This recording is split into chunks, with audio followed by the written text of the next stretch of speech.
요한계시록 4장과 이제 5장은 천상의 예배에 대해서 우리에게 보여주고 있습니다. 천상, 다른 말로 하면 천국입니다. 또 다른 말로 하면 하나님의 나라, 그러니까 다 같은 말입니다. 천국, 마태복음은 특별히 이제 하나님의 나라에 대해서 천국이라고 이렇게 표현을 했습니다. 하늘의 나라, 그러니까 하늘나라죠.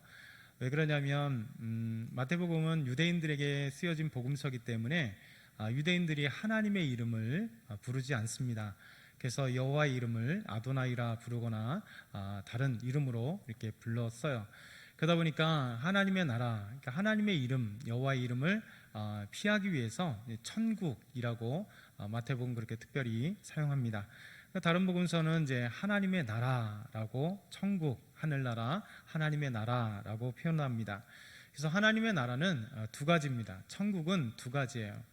이 땅에 살면서 하나님의 나라를 사는 것, 저와 여러분은 하나님의 나라의 백성들이죠. 그러니까 하나님의 나라의 백성들이라고 뭐냐면 우리는 분명히 대한민국에 살고 있고 대한민국의 국민으로 살고 있고 땅에 살고 있고 대통령의 통치를 받고 있지만 이런 보여지는 나라와 별개로 영적인 진짜 하나님의 나라를 살고 있습니다.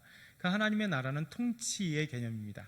이 온 우주가 또 지구뿐만 아니라 온 우주 그리고 영적인 세계까지 다 하나님의 나라 영토잖아요. 그러니까 하나님이 다스리는 영토 그리고 하나님의 다스림이 있는 것입니다. 그래서 우리는 하나님의 백성이 되어서 하나님이 우리를 다스리는, 그래서 하나님의 통치를 받고 있는, 그래서 우리는 하나님의 자녀들 또 백성들이라고 그래요. 그래서 우리의 왕은 하나님이시고 우리의 하나님이 우리의 왕권의 통치자이십니다. 그래서 우리 모든 백성들이 이제 하나님의 나라에 살고 있어요. 그래서 우리가 죽기 전에도 이미 하나님의 통치를 받고 하나님의 자녀로서 하나님의 백성으로서 이 땅에 살고 있지만 이 땅은 모두 하나님의 땅이기 때문에 하나님의 영토이기 때문에 영토에 살고 있는 우리 하나님의 백성들이 하나님의 다스림, 하나님의 통치를 받고 있기 때문에 이제 하나님의 나라에 천국에 살고 있습니다. 그러나 이제 이것으로 끝나는 게 아니에요. 사람은 죽잖아요. 흙으로 됐으니 흙으로 돌아가게 되어 있습니다.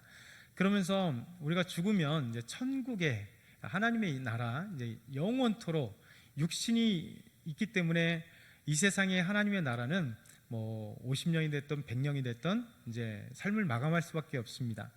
계속 이어지는 하나님의 나라는 영원한 천국, 하나님의 나라를 의미합니다. 그 오늘 요한계시록 4장과 5장에 나오는 그 천상의 예배는 이제 영원토록 있을 그 하나님의 나라, 천국에 있을 모습을 우리가 보여주는 거죠. 그래서 하나님은 이 세상을 창조하고 또 인간을 창조한 가장 큰 목적, 그 목적은 한 가지입니다. 그것은 바로 예배입니다. 우리 하나님의 백성인 우리가 하나님께 예배를 드리는 거예요. 영어로 서비스라고 하잖아요. 서비스. 다양한 말들이 워십이라고 하기도 하고 서비스라고 하기도 다양한 말로 표현됩니다. 그러니까 서비스가 뭡니까? 이렇게 누군가에 대해서 우리가 대하는 겁니다. 그러니까 예배란 뭐냐면 하나님께 우리를 드리는 거예요. 그래서 찬양으로 드리고 감사, 우리 물질로 하나님께 드리고 또 기도로 드리고 또 말씀을 들음으로써 그 말씀의 응답으로 하나님께 드리고, 그래서 이 예배 시간에 그 모든 것들이 다 같이 있죠. 그래서 찬양이 있고 말씀이 있고 기도가 있고 그 다음에 헌금, 물질로 하나님께 나아가고 그 다음에 이 시간에 시간을 들여서 하나님 앞에 나아가는 것. 그래서 이 자리에 있다는 건 뭐냐면 그게 되게 중요한 겁니다. 예배의 가장 속성 중에 하나 중요한 것이 뭐냐면 나를 드리는 거예요. 그러니까 다른 것은 내가 드리는 하나의 표현입니다. 찬양은 내가 드리는 표현, 감사는 내가 드리는 표현, 그다음 어떤 것을 표현하는데 누가 드려야 되냐면 내가. 그래서 예배의 그 안에 반드시 내가 들어가 있습니다. 우리 자신이 그 예배를 드리지 않으면 그것은 가짜 예배가 되는 거죠. 그래서 예배는 그렇게 드리는 게 중요합니다. 그러니까 하나님 근데 이 우주 만물을 창조하고 저와 여러분을 창조하신 목적, 그 목적 제일 중요한 목적이 하나님이 영광 받으시는 것, 곧 예배를 받으시기 위해서 하나님은 예배를 받기 위해서 이 우주 만물과 인간을 창조하셨습니다. 그래서 사람만 예배하는 것 같지만 그렇지는 않습니다. 하나님의 창조한 모든 자연의 아름다운 그 운행에는 사계절 또 이 우주 만물의 돌아감 저 멀리 보는 은하들 그조차도 하나님의 영광스러운, 비록 생명은 살지 않지만 비물질인 이 지구나 아니면 수많은 별과 은하들이 그 목적, 하나님이 지으신 목적대로 살아가면서 영광 돌리는 것이 다 예배입니다. 하나님이 우리를 죄에서 구원하신 목적도 예배를 받으시기 위해서 그래요. 왜냐하면 죄를 짓고 타락하여 하나님의 자녀에서 떨어져 나가고 죄에 지은 즉시 영광의 하나님께 이렇게 구분되는 사건이 벌어진 거죠. 그러다 보니까 죄 있는 자는 하나님께 예배를 드리지 못합니다. 하나님께 나아가지 못하기 때문에요. 그래서 하나님은 우리를 예수 그리스도의 십자가의 피로 구원하심으로 말미암아 죄인에서 구원의 참된 목적도 예배, 다시 하나님께 나아가 하나님께 우리 모든 것을 드릴 수 있는, 그리고 하나님을 만나 영광스러운 삶의 그 현장을 체험하는 게 바로 예배인 것이죠. 그리고 아까도 말씀드렸듯이 우리가 이제 죽어서 영원히 가는 천국 안에서 그 영원토록 하나님께 찬양드리고 경배드리며 예배드리는 삶이 천국의 예배, 천국의 삶의 모습입니다. 그래서 오늘 요한계시록 4장의 말씀, 특별히 하나님에 대해서, 영광의 하나님, 예배 가운데 임하시는, 천상의 예배 가운데 임하시는 하나님의 모습, 그리고 오늘은 다루지 않겠지만 5장의 모습은 죽임당한 어린 양, 곧 예수 그리스도의 아름다운 그 모습을 찬양드리며 감격의 예배를 드리는 모습이 진행됩니다. 우리 한번 같이 1절 다시 한번 읽어볼까요? 준비 시작. 이 일 후에 내가 보니 하늘에 열린 문이 있는데 내가 들은 바 처음에 내게 말하던 나팔소리 같은 그 음성이 이르되 이리로 올라오라. 이후에 마땅히 일어날 일들 내가 내게 보이라 하시더라. 아멘. 사도 요한은 이 일 후에 라는 구를 사용합니다. 이 일 후에 무엇인가 있었다는 거죠. 그 앞에 사건이나 말씀, 그리고 그 이후에 계속해서 연결되는 다른 사건이나 말씀을 우리에게 전해주고 있어요. 이것이 요한계시록엔 참 다양하게 이 구가 계속해서 진행됩니다. 오늘 4장 1절에도 있지만 7장 1절과 9절에도 있고요. 그리고 15장 5절에도, 18장 1절에도, 그리고 19장 1절에도 이 일 후에 보면 15장, 18장, 19장, 4장 1절, 그러니까 앞에 장에 어떤 사건과 말씀이 있고 이 일 후에 이렇게 진행되는 것이죠. 그러면서 오늘 4장 1절은 그 앞에 있었던 말씀이 뭐냐면 1장 하반절부터 2장, 3장에 걸쳐서 어떤 말씀을 하냐면 소아시아의 7 교회들에게 우리 예수님께서 환상을 통하여 사도 요한에게 편지를 쓰라, 예수님 전달할 말씀을 글로 써서 보내라 하는 말씀이 7 교회에 대한 편지의 이야기들이 쭉 기록되었습니다. 그리고 3장으로 끝나면서 4장 1절에 이 일 후에 소아시아 7 교회에 우리 예수님께서 보내시는 말씀, 그 말씀을 한 이후에 이런 일이 있었다는 것이죠. 그러면서 어떤 일이 있냐면 이 일 후에 내가 보니, 사도 바울이 보았습니다. 근데 하늘에 열린 문이 있는데 환상을 통해서 보여지는데 놀라운 환상이 계속해서 펼쳐지고 있어요.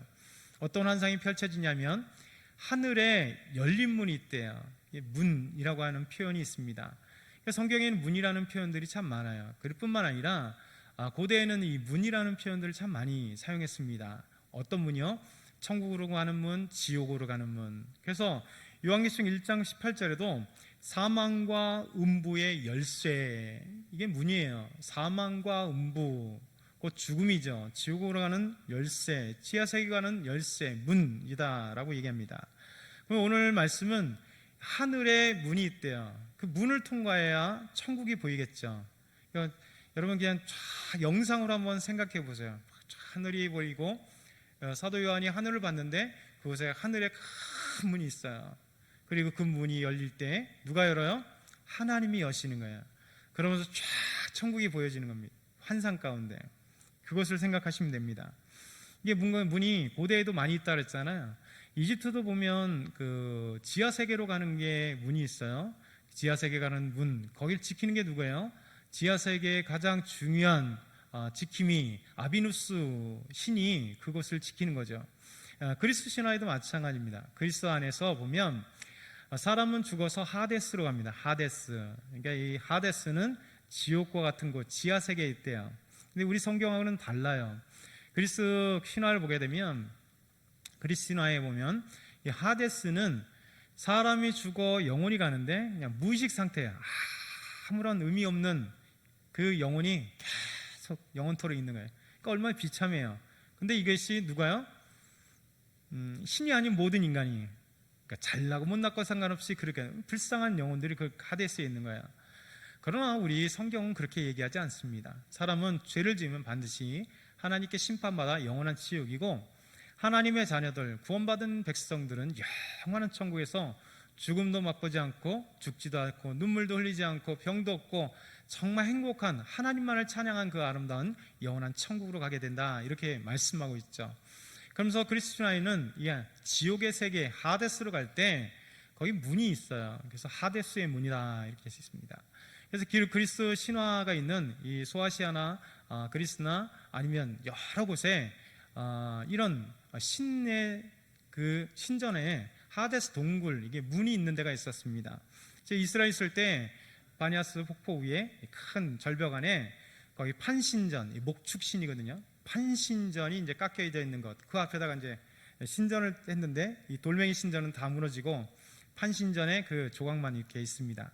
그 왼쪽에 보면 이제 로마를 다스렸던 첫째 황제, 통합 황제죠. 아우구스티누스 황제 신전이 있어요. 그러니까 아우구스티누스 황제 신전은 이제 큰 적도 없이 사라져 있습니다. 이게 터만 남은 거예요. 여기가 있었다라고 하는데 동굴이 있습니다. 동굴. 그 동굴이 뭐냐면 하데스의 동굴이다, 이렇게 얘기합니다. 하데스. 그러니까 지옥으로 가는 동굴. 그러니까 그만큼 두려워한 거죠. 아우구스티누스 황제 신전을 생기면서 황제로 신으로 섬겼잖아요. 신전이 있고 그 안쪽에 지옥으로 가는 하데스의 문이 있다, 이렇게 얘기를 합니다. 그러니까 문이라고 하는 것은 이렇게 지옥으로 가든 천국으로 가든 이렇게 많은 고대 사람들은 그런 생각을 했어요. 성경에도 우리 하나님의 환상 속에 이제 하늘에 문이 있다, 열린 문이 있다는 거예요. 열렸다는 거잖아요. 열린 문이 있는데 이제 사도 요한을 멋진 하나님의 나라로 소개하고 있는 것입니다. 그러면서 그곳에 내가 들은 바 처음에 내게 말하던 나팔 소리 같은 그 음성이 들리기 시작합니다. 요한계시록 1장 8절에 보면 큰 나팔 소리 같은 큰 음성이 사도 요한에게 들렸습니다. 그러면서 7 교회에게 편지하는 예수 그리스도의 말씀이 그때부터 펼쳐지겠죠. 그래서 요한계시록 1장 10절 11절에 보면 큰 나팔 소리, 그 음성이 들렸던 그 처음 음성과 같은 소리가 사도 요한에게 다시 들린 겁니다. 그러면서 뭐라고 얘기하냐면 이리로 올라오라. 어디로요? 하늘에 문이 있으니까 그 하늘로 올라오라. 그 환상을 보는 거잖아요. 쫙 올라가서 이제 이리로 올라오라 청하고 있습니다. 그리고 이제 천국을 보여주는 거죠. 그러면서 이 후에 마땅히 일어날 일들을 내가 내게 보이리라. 앞으로 일어날 일들에 대해서 내가 보이리라.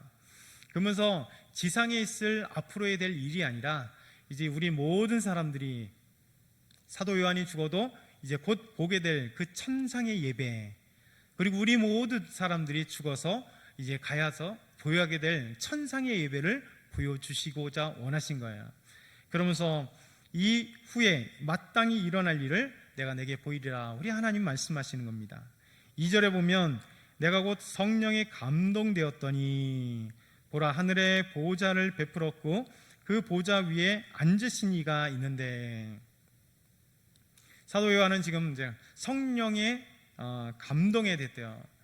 원어로 보면 히브리어 헬라어인데 헬라어는 뭐냐면 엔터 푸뉴마, 그러니까 영 안에서, 그러니까 영 안에 성령님이 안에 가득한 우리에게 가득하여 탁 사도 요한을 사로잡은 것입니다. 그래서 환상을 보여주는 거죠. 그러면서 천국을 보여주고 있는데 그 천국에는 보라 하늘에 보좌를 베풀었고 그 보좌의 위에 앉으신 이가 있다. 여러분, 보좌라고 하는 것은 이 왕권을 얘기합니다. 권위, 권력, 위대함, 그런 뜻을 가지고 있어요. 이런 보좌, 왕이 보좌에 앉아 있잖아요. 하늘의 왕, 이 하나님의 나라 왕이신 우리 하나님도 보좌에 앉아 있다라고 우리에게 충분히 생각할 만한, 이해할 만한 말씀으로 나누고 있는 것이죠. 그래서 하나님은 보좌에 계시는 겁니다. 이 보좌가 베풀어져 있는데 그 보좌에 앉으신 이가 있었다. 곧 하나님의 보좌가 있고 그 영광스러운 하나님의 보좌에 하나님이 계시렀다라고 말씀하고 있습니다. 그러면 3절에 이렇게 말씀합니다. 여러분 3절 한번 같이 읽어볼게요. 준비 시작.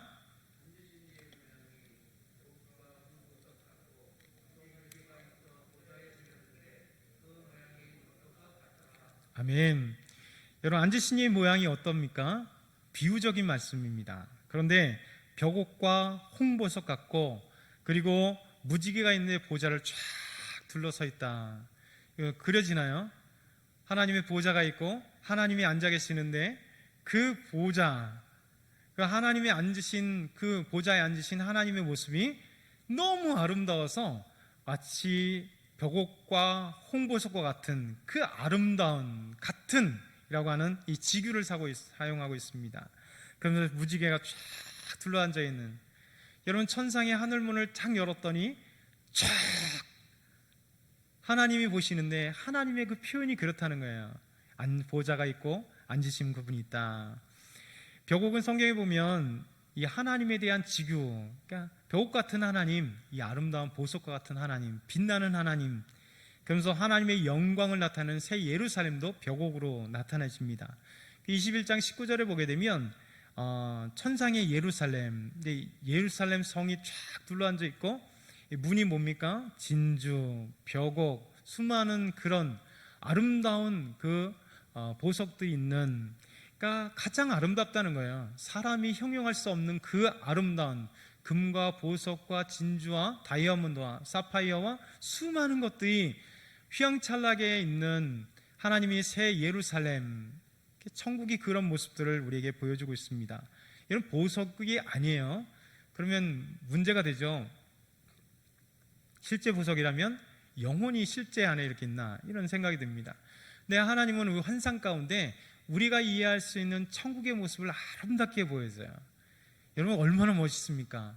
이 말씀 보면서 또 요한계시록 21장과 22장에 보면 천국의 그 놀라운 것들을 우리는 충분히 이해할 수 있습니다. 그래서 많은 사람들이 내가 본 천국에 대해서 봤다고 하는 질문이 옛날에도 있었고 지금도 있습니다. 얼마 전에도 지나가다 책을 보니까 이 사람이 의사였어요. 이대에 의대를 나오고 미국의 하버드대 의대에서 박사를 받은 분인데 목사님이 됐어요. 근데 내가 본 천국에서 몇 권을 냈다 밖에 기독신문에다가 내버렸어요. 저는 별로 보고 싶지 않네요. 왜냐하면 성경만 해도 얼마든지 아름다운 천국을 이해할 수 있거든요. 그래서 우리 아들 세진이가, 둘째 아들이 종종 이제 하나님 나라에 대해서 물어봐요. 천국은 어떻게 생겼어? 천국은 어떻게 생겼어? 천국은 어떤 모양이야? 야, 성경이 이렇게 돼 있어? 진짜야? 그럼 진짜지. 하나님의 말씀이 갔다 오지 않아도 얼마든지 성경에 아름답게 표현되어 있기 때문에 성경은 굳이 더 이상의 우리에게 천국을 보여주지 않습니다. 혹시나 갔다 올 수도 있지만 참고사항이지 그런 사람들의 책이나 간증을 그렇게 들을 필요가 없어요. 들어보면 다 비싼 얘기예요. 그렇지 않습니까?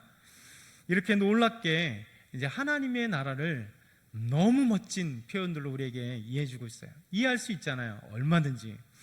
그럼 4절에 보니까 이렇게 말씀합니다. 또 보좌에 둘러 24 보좌들이 있고 그 보좌들 위에 24 장로들이 흰 옷을 입고 머리에 금관이 쓰여졌다.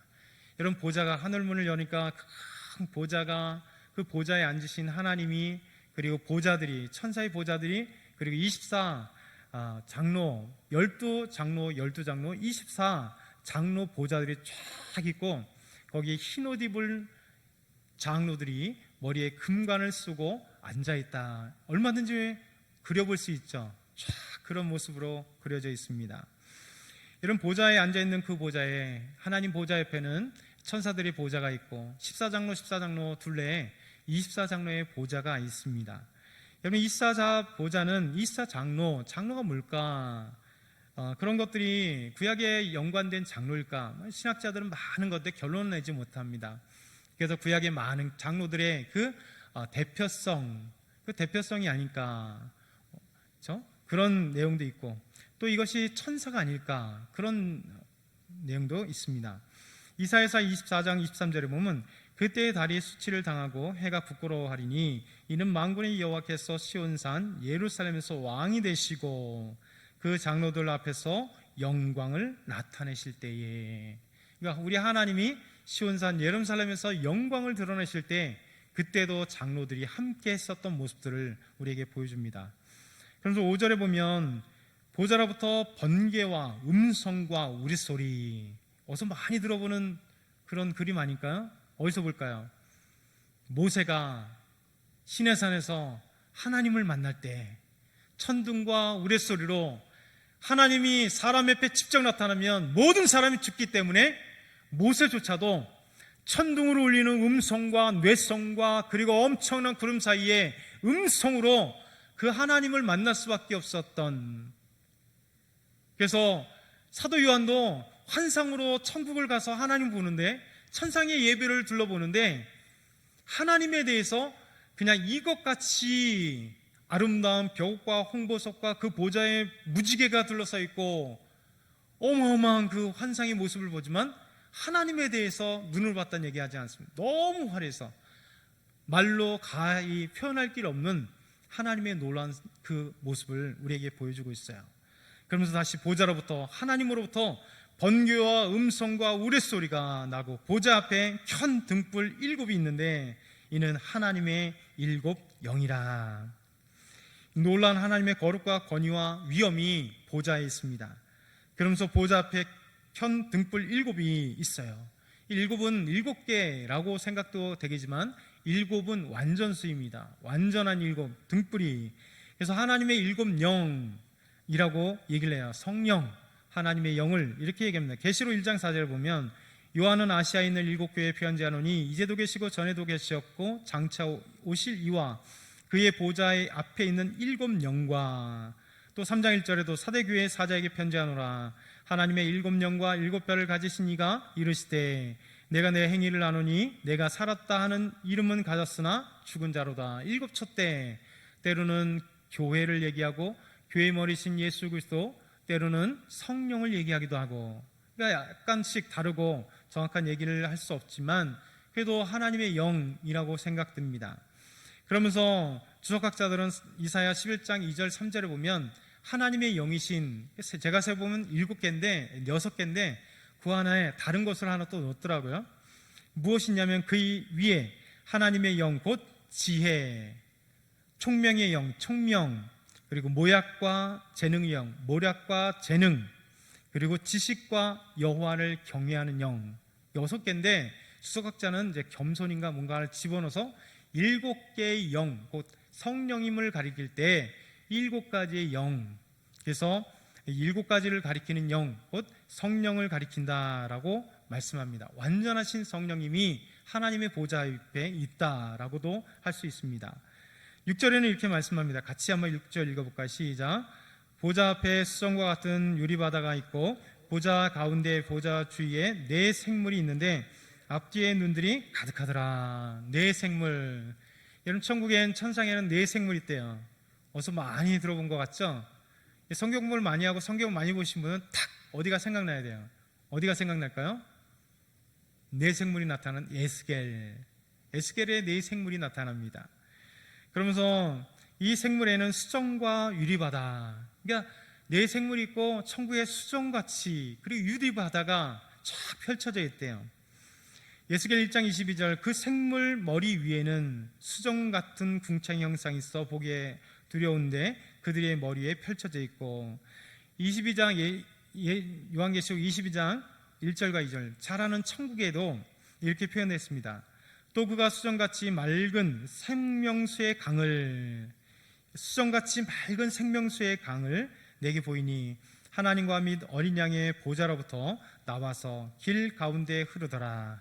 강 좌우에 생명나무가 있어 12가지 열매를 맺되 날마다 그 열매를 맺고 그 나무 잎사귀들은 만국을 치료하기 위하여 있더라 이렇게 말씀합니다.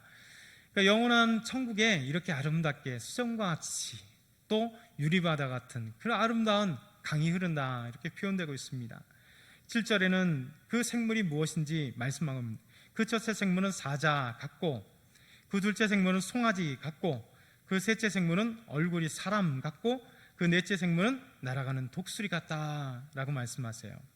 사자, 송아지, 사람 얼굴, 사람, 그 다음에 날아가는 독수리 이렇게 표현합니다. 사자는 무엇을 상징하느냐면 위엄과 권능을 상징해요.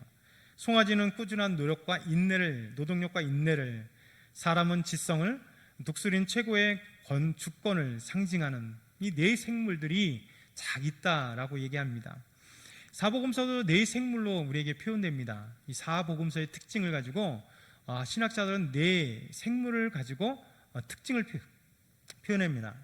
마태복음은 유대인들에게 쓴 복음서이기 때문에 유다에게는 사자, 라이온, 킹, 그러니까 이 사자 있죠, 하는 사자를 마태복음에 비유합니다. 왕. 그래서 유대인의 왕으로 오신 예수 그리스도, 마태복음은 그것을 표현하기 때문에 사자, 짐승으로 하면 사자로 표현합니다.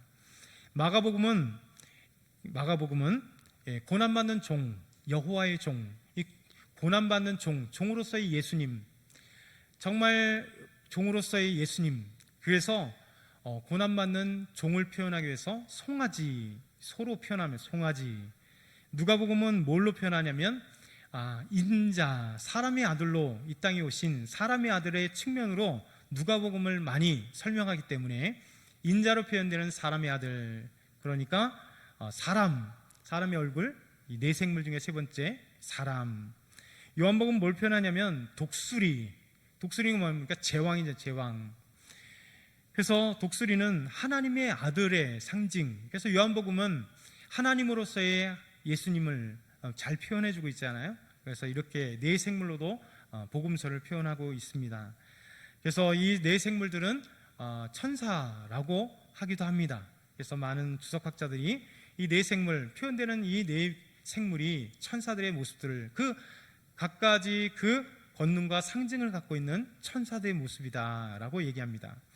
그러면서 8절에 보면 네 생물은 각각 6 날개를 가지고 그 안과 주위에 있는 눈들이 가득하더라. 그들이 밤낮 쉬지 않고 이르기를, 여러분 같이 한번 읽겠습니다. 거룩하다, 시작. 거룩하다, 거룩하다, 거룩하다. 주 하나님 곧 전능하신 이여, 전에도 계셨고 이제도 계시고 장차 오시리라. 아멘. 여러분, 네 생물 천사가 각각 6 날개를 갖고 그 안과 주에는 눈들이 가득하면서 밤낮 쉬지 않고 찬양합니다. 무엇을 찬양합니다? 하나님. 거룩하다, 거룩하다, 거룩하다. 주 하나님 곧 전능하신 이여, 전에도 계셨고 이제도 계시고 장차 오실리. 그러니까 하나님의 특징에 대해서 찬양하는 거죠. 여러분, 하나님의 속성 중에 가장 중요한 속성 하나가 뭘까요? 거룩함입니다. 죄와 구별된 거룩함. 하나님은 거룩하신 하나님입니다. 그래서 내가 거룩하니 너희도 거룩하라. 거룩한 삶을 우리에게 주시는 것입니다. 천사들이 네 생물이 찬양하는데 거룩하다, 거룩하다, 거룩하다. 이제 요한계시록 5장에도 죽임당한 어린 양을 계속 찬양하는데 거룩이라는 단어가 엄청 중요하게 사용합니다.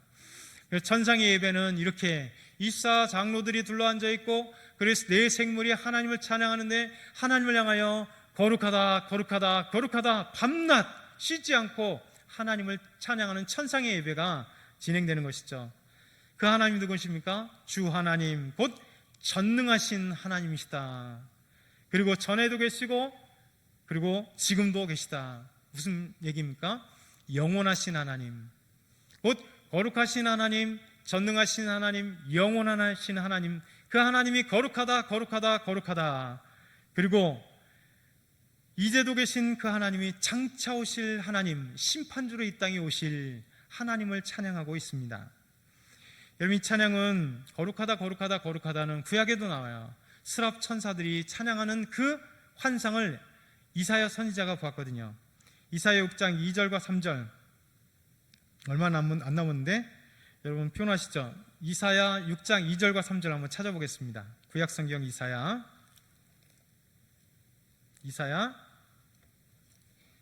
6장 2절과 3절. 6장 2절과 3절. 우리 제일 빨리 찾으신 목소리가 자신 있는 분이 한번 크게 낭독 한번 해주시죠.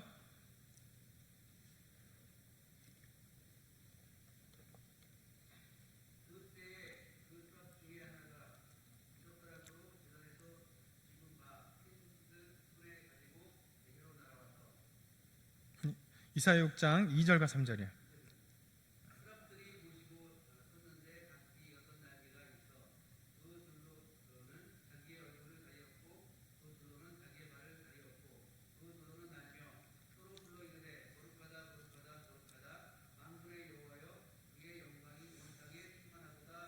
아멘. 저장에는 이렇게 스랍 천사들이 하나님을 향하여 거룩하다 거룩하다 거룩하다 하나님을 찬양하는 거예요. 놀랍게 찬양하죠. 우리는 이제 영원한 천국에서 이렇게 아름답게 하나님을 찬양하는 겁니다. 찬양의 모습들이 있습니다. 전에도 계셨고 이제도 계시고 장차 오실 그 하나님을 찬양하는 그 찬양의 소리가 가득합니다. 9절에 보면 그 생물들이 보좌에 앉으사 세세토록 살아계시는 이 우리 하나님, 영원히 살아계신 하나님, 그분의 영광과 존귀와 감사로 영광 돌리며 존귀를 돌리며 감사로 하나님께 나아가는 그 천사들입니다. 10절에 보면 같이 읽어볼까요? 10절 우리 요한계시록 4장 10절 시작. 24장로들이 보좌에 앉으신 이 앞에 엎드려 세세토록 살아계신 이에게 경배하고 자기의 관을 보좌 앞에 드리며 이르되. 여러분, 세세토록 살아계신 영원히 살아계신 하나님, 그 보좌 앞에 계신 앉으신 하나님을 찬양합니다. 그러면서 그에게 경배하며 아름답게 찬양하죠. 마지막 11절 마지막 같이 읽고 설교를 마치도록 할게요. 시작. 우리 주 하나님이여 영광과 존귀와 권능을 받으신 것이 합당하오니 주께서 만물을 지으신지라 만물이 주의 뜻대로 있었고 또 지으심을 받았나이다. 아멘. 자, 우리 주 하나님이여 영광과 존귀와 권능을 받으시는 것이 합당합니다. 찬양하죠. 주께서는 만물을 지으셨습니다. 이 만물을 창조하신 지으신 하나님을 찬양하고죠. 만물이 주의 뜻대로 창조되었다는 것, 하나님의 뜻 가운데 다 창조되었다는 거죠. 그리고 지으심을 받았다 이렇게 찬양하고 있습니다. 여러분, 오늘 말씀 그냥 주에 같은 설교로 이렇게 오늘은 여러분과 만났습니다. 하나님의 뜻이 무엇인가를 하나씩 생각해 보았습니다. 이제 우리는요, 이 땅에서도 예배드리고 찬양드리지만 이제 영원한 천국에서도 이렇게 아름답게 하나님을 찬양하며 거룩하신 하나님, 능력의 하나님, 우리를 구원하신 하나님을 그렇게 찬양합니다. 다음에는 이제 요한계시록 5장 죽음당한 어린 양을 찬양하는 그 아름다운 천상의 예배가 또 어떻게 진행되는지 한번 살펴보도록 하겠습니다. 우리 기도드리겠습니다.